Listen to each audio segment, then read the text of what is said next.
نصیحت کیجیے مگر شرمندہ نہ کیجیے۔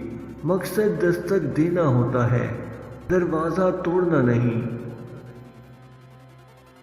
روٹھ جانے کے بعد غلطی چاہے جس کی بھی ہو، بات کا آغاز وہی کرتا ہے جس کو آپ سے بے پناہ محبت ہو۔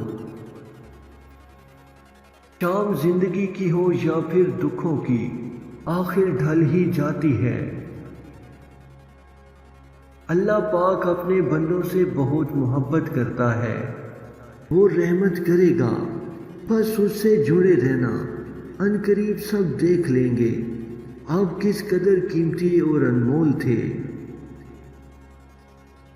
مشکل میں خود کو سنبھالیے اور دوسروں کا سہارا بننے کی کوشش کیجیے۔